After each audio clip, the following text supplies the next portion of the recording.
Voy a crear un canto para poder existir, para mover la tierra. De repente, un día algo cambió, en el mundo y también en casa. En los barrios populares de la Argentina, organizados alrededor de la fe, un grupo de personas arriesgan su salud y la de sus familias. En nombre de un proyecto, de una comunidad organizada. Son enfermeros, médicas, abogadas, laicos o religiosas. Son adictos en recuperación. Son voluntarios y voluntarias.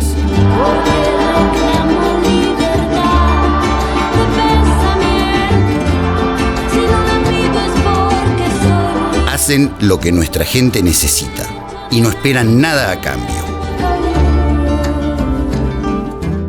Eso es ser esencial.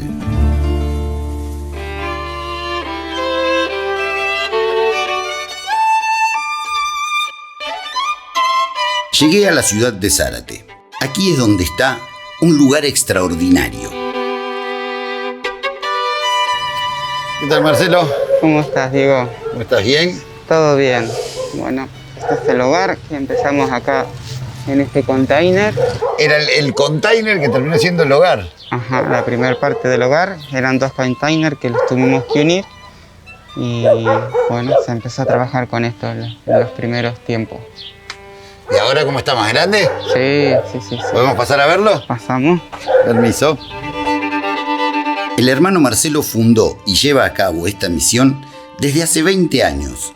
Hace con simpleza una obra inmensa, darles la opción a aquellos que están en la calle y en la indigencia a que tengan una casa y así renacer en el último hogar.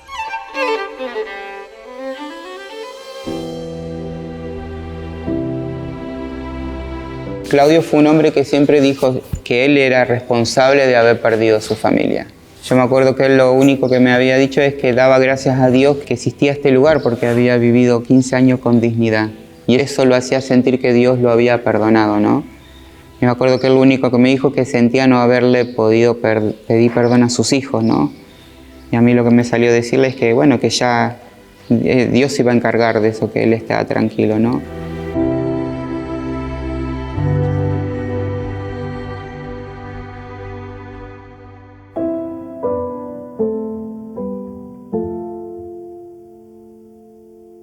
En el año 2001, casi a fines del 2001, yo empecé a traer los primeros que yo conocía de Retiro, Constitución y de la estación de acá habían un montón también.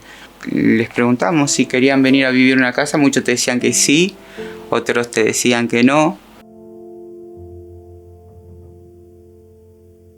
Iba a ser una casa para indigentes. Uno optó por traer a las personas más grandes, que son las que más hay que resguardar, porque por ahí una persona más joven se puede mover de otra forma, que viniera el que más estaba desprotegido, ¿no?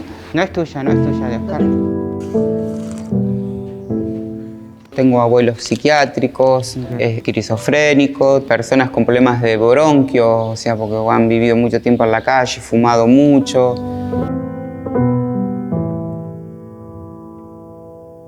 Cuando el lugar empezó a tener como más, se empezó a conocer, empezaron a llegar de los hospitales, o sea, los indigentes que son internados en hospitales y después no les pueden dar el alta porque no tienen dónde ir. Entonces nos empiezan a llamar, municipio mismo, el juzgado, tengo 2 o 3 judicializados también.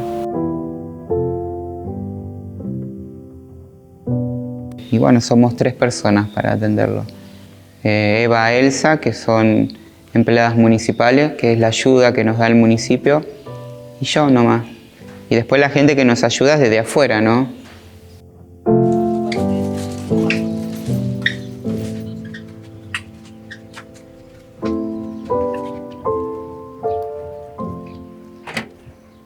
Y al media cuadra está el merendero.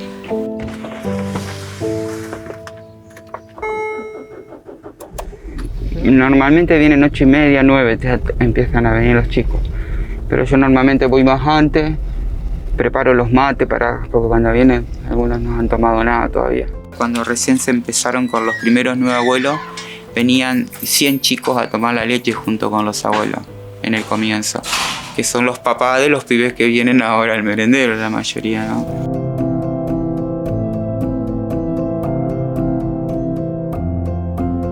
Ahora en un rato ya vienen la María y las dos Marías que nos ayudan, después vienen los chicos. Vamos preparando por bolsas. Acá tenemos ya la merienda de la tarde y se le da con la vianda de la hora del mediodía. Antes de la pandemia lo que hacíamos era veníamos más o menos a esta hora, que ya empezaban a venir los chicos del barrio. Con algunos nos íbamos los más grandecitos a jugar a la canchita acá a la vuelta. Que los mismos jóvenes a la tarde, los sábados después del merendero, hacen este taller de panadería que tiene como objetivo primordial darle contención a todos estos adolescentes que te empiezan a dejar de venir al merendero y entonces la calle es más atractiva. Bueno, Nico, uno de los chicos que vino desde siempre al curso de panadería, desde que empezamos. Cuando comenzó todo esto de la cuarentena, recibí un mensaje de él a mi celular. Quería arrancar a hacer cosas de panadería para ayudar en la casa, supongo, algo que salió totalmente de él. Y una persona de todos los chicos que hicimos tenga la voluntad y me haya querido decir, la verdad que lo valoré mucho. Lo ayudé, empezó con bolita, a poco, después hizo rosquita, torta frita. Todo eso se lo iba vendiendo a los kioscos de los barrios que tenía como cliente. Y a la vez a gente del barrio también que le pedía. Y después comenzó a hacer masita, con chocolate, todo. Eso lo hace con el hermano, la madre también lo ayuda. Y hasta el día de hoy no paró. Digamos como que generamos un oficio, digamos, por así decirlo. Él lo encontró como una salida a esta situación que nos tocó vivir y la verdad que para destacar a mí me parece un logro.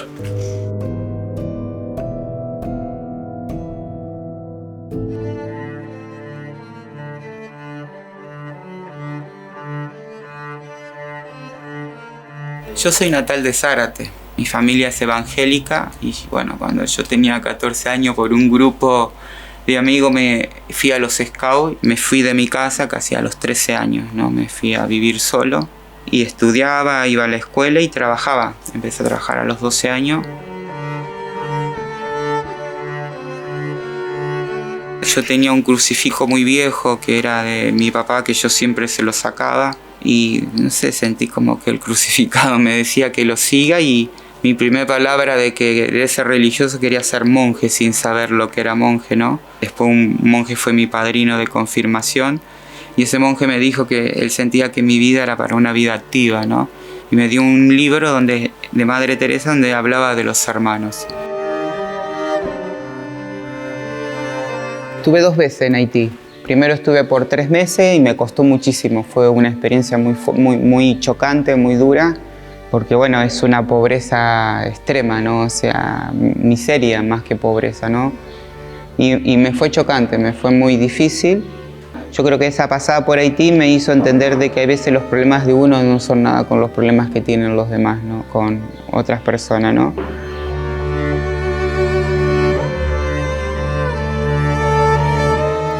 Pero bueno, después uno comprende también que no necesita irte tan lejos para trabajar por los demás. Que Haití está en todas partes también, ¿no?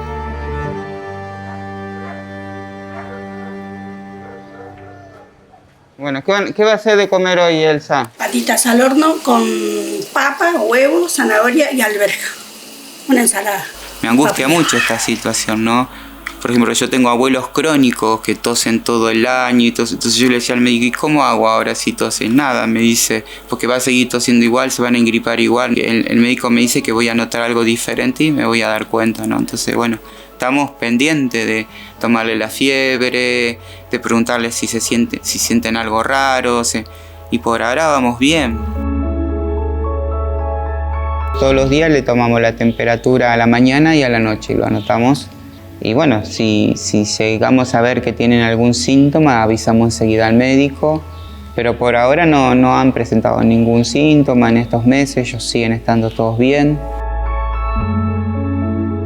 Mucha gente venía a hacer actividades con ellos, por ejemplo, jugar a las cartas. Había personas que venían a darles charlas, a cantar, a hacerles hacer manualidades. Y bueno, esto se cortó todo. Y ellos, esta ausencia de la gente que venía siempre, la sienten, ¿no? Esperan que esto pase para poder... Ellos me preguntan cómo va a ser la Navidad este año, por ejemplo, ¿no?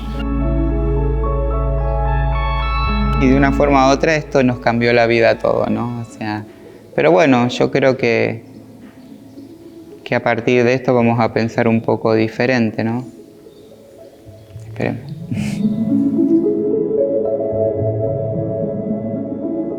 Y de los 22 debo tener 5 con documentos, los demás son todos indocumentados. Y cuando mueren los tengo que enterrar como de nene.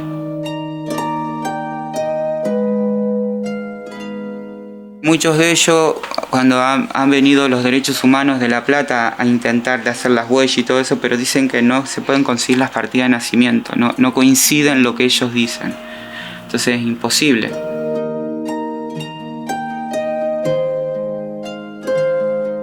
Yo andaba perdido por la estación por acá, dormía ahí en los bancos. Sí, y un día me encontró uno ahí. Yo digo que no conocía nada por acá, no sé de dónde vine, no me acuerdo, ¿viste? Perdido, ¿viste? Tuve un boliviano así también que hablaba en quechua y era sordo, por ejemplo, entonces nos hablábamos por señas. Igual en todo lo que llenamos en la ficha decimos dice llamarse, dice haber tenido hijos. Algunos te cuentan su historia, pero otros no. Yo lo único que me acuerdo, que estuve en un hospital, de ahí me pasaron a buscar y me trajeron. Ese también era un muchacho que era adicto y lo tuvieron que operar y la operación salió mal y creo que estuvo 1 año y medio en estado vegetativo. Y en ese 1 año y medio se murió la mamá que lo crió y bueno, quedó en la calle. O sea, él vivió durante 2 años en una camilla del hospital de Eva Perón hasta que bueno, vino acá. Me trajiste vos, hermano, y varios más. Eran 3 o 4 personas más que me trajeron al hogar. Fabián vivía bajo el puente y cuando lo fue a buscar, dicen que estuvo 1 semana desnudo en un día de esa semana de mucha lluvia. Él hace 5 años que él acá estaba en silla de ruedas y de un día para el otro empezó a caminar. Se mueve solo, ¿no? Pero bueno, muchos no saben de su historia porque él también no se acuerda.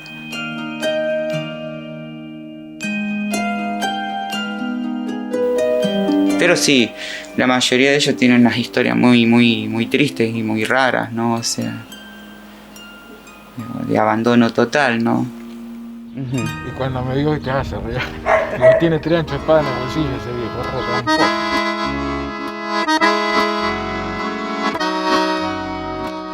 Vos decís, bueno, ¿por qué lo vas a ayudar, Marcelo? Porque es un tipo que se hace querer, es un tipo que no tiene discurso. Entonces tiene acciones simplemente. Vos con eso decís, bueno, yo a este tipo lo quiero ayudar. Y este merendero o el hogar, con el tema de los abuelos, son oportunidades para dignificar la vida de ellos, para dignificar la vida de los abuelos, por ejemplo.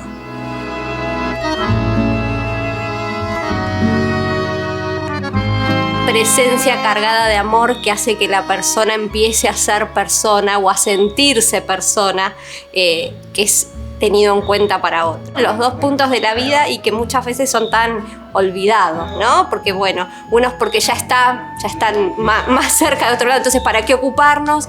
Y otros tienen futuro, ¿no? Pero si no formamos el presente, ¿qué hacemos? Y otros todavía no se fueron, así que tienen su presente también para ser amados, para ser contenidos, para tener ese espacio donde ser plenamente.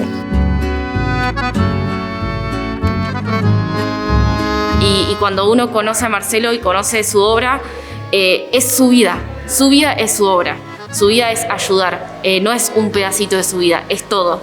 Nos inspira a eso, a buscar más, a no quedarnos con lo que ya damos, sino buscar dar más, buscar ayudar más. Y te hace ver que siempre hay que hacer un poquito más y siempre se puede hacer un poquito más. Aunque uno esté cansado, aunque uno diga no me sobra el tiempo, siempre se puede hacer un poco más.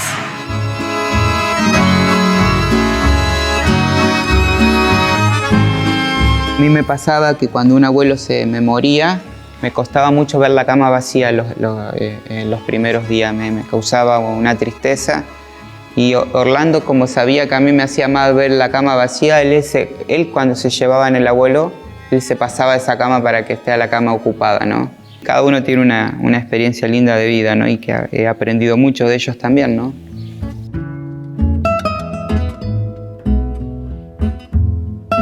Acá en el hogar, por ejemplo, ver que esta gente vuelve a tener una dignidad, quizás no muy grande porque es un lugar muy sencillo, ¿no? Pero que mueren con dignidad. Y bueno, yo creo que es darle la dignidad a estas personas que nadie quiere ver, hay veces, ¿no?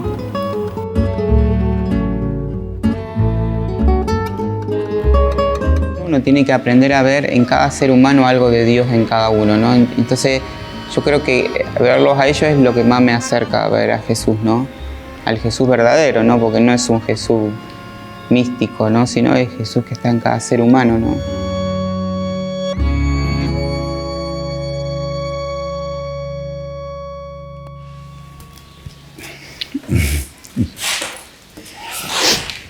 ¿Por qué decidiste que sean mayores de edad e indigentes? Realmente no creo que no fue una decisión, sino fue lo que se fue dando en ese momento, ¿no? O sea, cuando me pasaba que volví y empecé a visitar las estaciones, vos veías que eran más gente grande, que es la que estaba más desprotegida. Y vos primero empezabas a juntar esas personas que eran más grandes. Pero creo que grande o joven es una persona que merece otra oportunidad, ¿no? Y contame cómo fue con esto de la pandemia, que te agarre la pandemia con esto, porque justamente los lugares más complejos eran los geriátricos. Los geriátricos, sí, o sea, acá en Zárate hay muchos geriátricos, y recuerdo haber visto en la tele lo que pasó en el primer geriátrico de Buenos Aires y entré en una clase de pánico, o sea, donde decía, se van a morir todos, nos vamos a morir todos acá adentro, o sea, fue tan cuestionado todo ese tema y bueno, yo no sabía para dónde agarrar, entonces bueno, el médico que me ayuda trató de convencerme que no tuviera tanto miedo, que si pasaba lo íbamos a ver y superar, ¿no? El médico del lugar es Roberto Saldúa. Hace muchos años que acompaña y colabora con el hogar en el cuidado de los abuelos. Es aquí donde la medicina tradicional es sobrepasada en su mejoría y curación por la compañía, el afecto y el amor. ¿Qué tal, Roberto? ¿Qué tal, Diego? ¿Cómo estás? Bien, igualmente. Bueno, contame a qué te dedicas. Bueno, yo soy médico hace muchos años.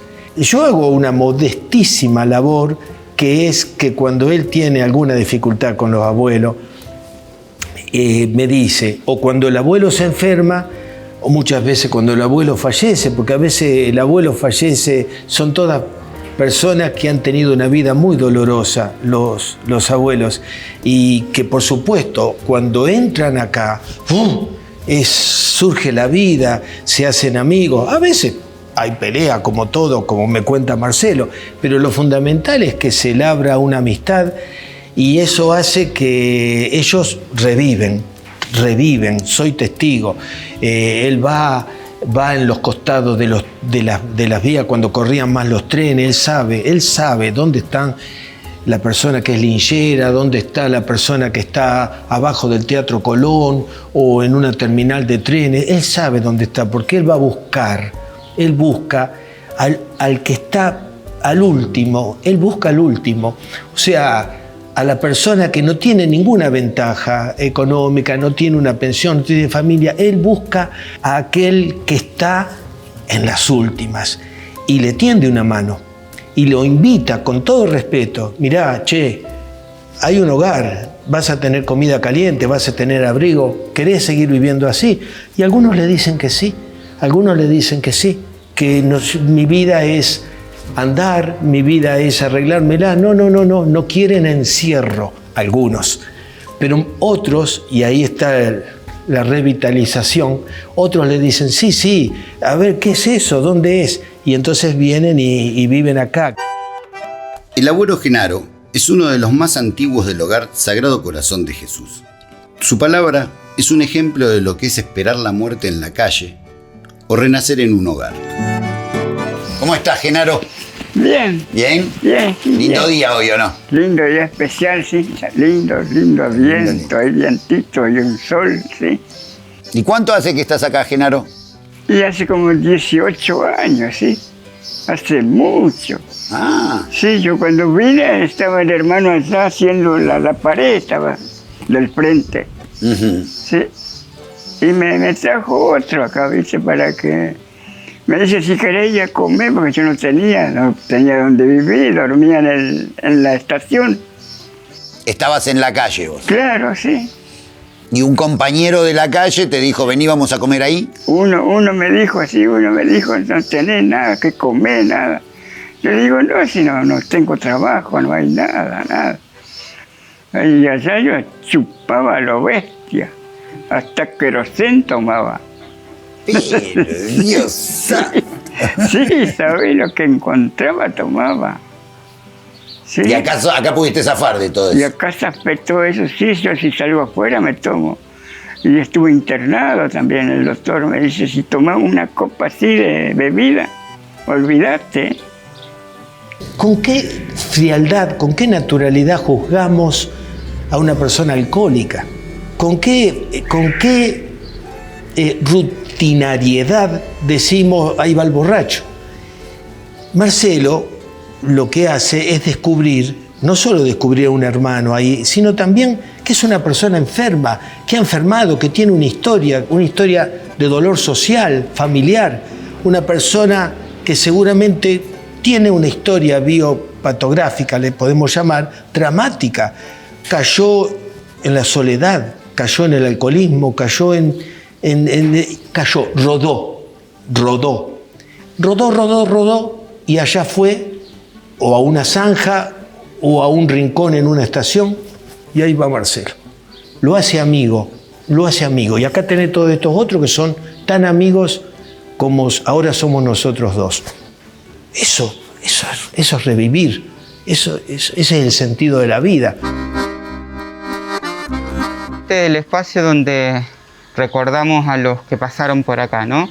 Fue la idea de hacer un lugar para recordar a los que se iban yendo, ¿no? Porque, bueno, cuando después mueren, nosotros hacíamos siempre su cruz, la llevábamos al cementerio y, bueno, en un año no pude ir al cementerio porque estuve muy mal de salud, entonces me costaba ir y, bueno, entonces el abuelo decía, ¿por qué, hermano, no hacemos algo acá para recordar a todos los que fueron pasando por acá, para que quede en la memoria, ¿no? Y por ejemplo, este que dice Matías solamente. No, le pusimos Matías nosotros y respondía como Matías porque él era mudo. Como le faltaba la mitad de la cabeza, había tenido un accidente, entonces neurológicamente no le funcionaba mucho la cabeza, no podía hablar. Y le empezamos a decir Matías, empezó a responder como Matías, entonces quedó Matías. Sí, algunos por ahí no sabíamos ni bien la fecha de nacimiento, es lo que teníamos de cada uno, ¿no? Y en todos estos años que estuviste acá, ¿viste mucha gente que fue viniendo, que se iban, todo eso? Claro, sí, cuando yo vine había 4 sillas de ruedas, sí, que estaban acá, ¿viste? Y ahí andaba, sí, porque eso era pasto acá todo, Sí, había uno porque había hormiga y todo. Había uno que andaba hacia atrás de la hormiga y comía hormigas, sí, yo digo, y este se va a morir, yo pensaba, no le dije nada, porque la hormiga adentro le come. Le comen la panza. Claro, le comen la panza. Sí, comía hormiga, yo digo, y este que está más loco que yo, digo. ¿Y en pandemia te tocó que se te muera alguien? Sí, se me murió hace 2 meses Sombra, un abuelo que estuvo con nosotros, creo que 11 años más o menos, sí. Infartó, un abuelito que le faltaban las 2 piernas muy hasta arriba y él tenía problemas cardíacos, ¿no? Y el día que falleció, el día que mejor estuvo, ¿no? Realmente no nos dimos cuenta que se estaba despidiendo. Ese día, el día que más habló, que más comió, se acordaba de cosas de antes, me decía, ¿se acuerda cuando fuimos a comprar el arbolito de Navidad a Campana? Que yo ni me acordaba, ¿no? La hermana Angélica es una gran colaboradora, quien además de realizar trabajo social y de asistencia en todo Buenos Aires, está siempre atenta a las necesidades de quienes forman este hogar. Bueno, ¿cómo estás, Angélica? ¿Bien? Muy bien, gracias. Sorprendida, ¿no?, por esta invitación a hablar de Marcelo, gran amigo nuestro. Mira, yo soy hermana pasionista y viví muchos años acá en Zárate, en el barrio Matadero, que es una villa, y ahora estoy viviendo en el Bajo Bulón. Hasta hace un par de meses participábamos de un proyecto que se llama De la esquina al trabajo digno, que es un poco la idea de ir sacando a los muchachos de la calle, ¿viste? Así que estamos yendo con un grupo de mujeres del barrio nuestro, vecinas que trabajan también están en un comedor que se da la vianda los sábados, ¿no? Y la otra cosa que empezamos de ir a detectar las mujeres que están viviendo en situación de calle. Así que estamos yendo los lunes, como ir acompañando este camino que él hizo y que la verdad que es admirable lo que ha logrado sin nada, ¿no? Su terquedad fue un factor decisivo para que hoy esto esté funcionando. Para que hoy esto funcione, sí. Y en la pandemia puedo decir que la humanidad es muy solidaria en plena pandemia, porque la verdad que tuvimos mucho apoyo de la gente que a veces ni te la espera, porque hay veces la gente del común son las que más te apoyan, ¿no? Las que más entienden esta situación, ¿no? Hay veces vos esperás de los que realmente lo tienen que hacer, pero hay veces recibís de lo demás abajo, ¿no? ¿Qué es ser esencial? Yo creo que todo ser humano es esencial, porque para algo vino a la vida, ¿no? Porque cualquiera ser humano tiene mucho para dar en esto, ¿no? Por eso ojalá que después de esto, de lo que estamos viviendo, nos quede algo, ¿no? Porque nos tiene que quedar. Esta pandemia nos tiene que enseñar que tenemos la oportunidad de construir algo nuevo, de empezar a ver cuando miramos, de la indigencia a ser gente, de la calle a un hogar, de buscar la muerte rodando por los rincones y los puentes, a renacer y vivir en un hogar hasta el último día, pero dignamente. Porque la vida es esencial. Los niños, las niñas y los abuelos son fundamentales. Todos somos seres esenciales. Para nosotros es y fue también una experiencia de bastante incertidumbre que pone bastante a prueba la fe, las expectativas, bueno, por cómo se va tomando conciencia y se va conociendo, ¿no? Se va sabiendo de qué se trata el funcionamiento de este virus y también cómo afecta a nuestra población en particular y cómo nosotros responder a eso. ¿Qué haces, che? Mira, vos sabés que a tu señora y a Natacha va a haber que llevar al hisopado.